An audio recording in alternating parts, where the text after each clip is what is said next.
더불어민주당 이재명 대표를 공격한 피의자 김모 씨에 대해 검찰이 구속영장을 청구했습니다. 경찰은 김 씨의 집과 사무소를 압수수색했고 당적도 확인 중입니다. 구속 여부는 오늘 오후 결정됩니다. 박유미 기자입니다. 부산지검 특별수사팀은 어젯밤 11시쯤 피의자 김모 씨에 대한 구속영장을 법원에 청구했습니다. 검찰 관계자는 살인미수범죄의 중대성, 도망과 증거인멸의 염려 등 구속 사유가 인정된다고 밝혔습니다. 김 씨에 대한 구속 전 피의자 신문은 오늘 오후 2시에 열릴 예정입니다. 앞서 어제 오후 경찰은 김 씨의 충남 아산 자택과 김 씨가 운영해온 공인중개사 사무소를 압수수색했습니다.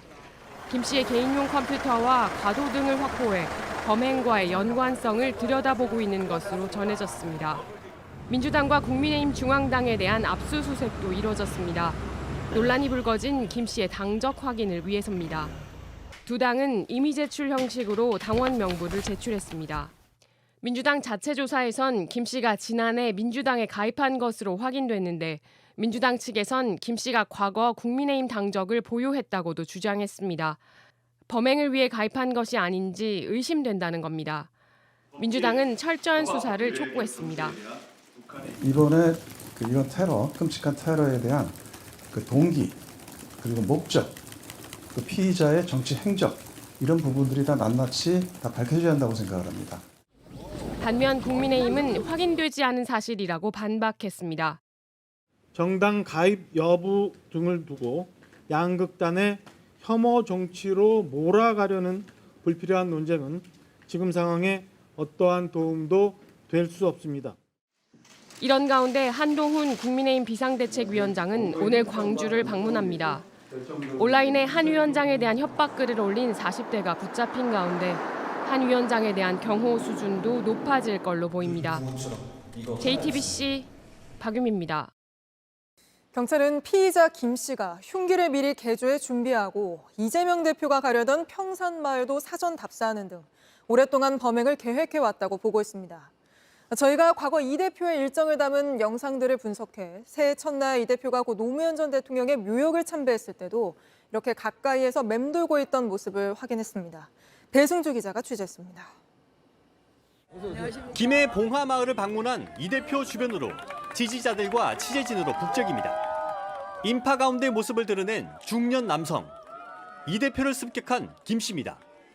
종이 왕관을 쓰지 않고 가방을 맸지만 범행 당시 차림새와 똑같습니다. 가까이 다가가지 못하고 주변을 맴돌면서 동선과 경호 상황을 확인합니다.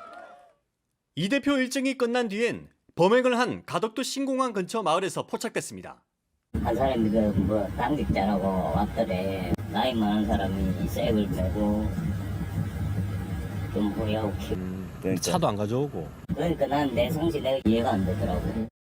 김 씨는 범행 하루 전인 새해 첫날 주거지인 충남 아산에서 KTX를 타고 부산역으로 왔습니다. 다시 KTX를 타고 울산역으로 이동했던 행적도 확인됐습니다. 울산역은 문재인 전 대통령이 있는 양산시 평산마을과 가깝습니다. 사건 당일 이 대표가 가덕도에 이어 평산마을 일정이 있었던 만큼 김 씨가 사전 답사한 것으로 경찰은 보고 있습니다. 대중교통으로 이용하시는 분들은 울산역에서 내리실 거예요. 영산역은 없어요. 흉기는 사전에 준비한 걸로 확인됐습니다. 등산용 칼에서 손잡이를 떼고 테이프를 감아 품에서 꺼내기 쉽게 바꿨습니다. 경찰은 김 씨 주거지와 부동산 중개업소 압수수색을 통해 과도와 칼갈이, 노트북 등을 확보했습니다. 조만간 살인 미수 혐의로 구속영장을 신청할 방침입니다. JTBC 배승주입니다.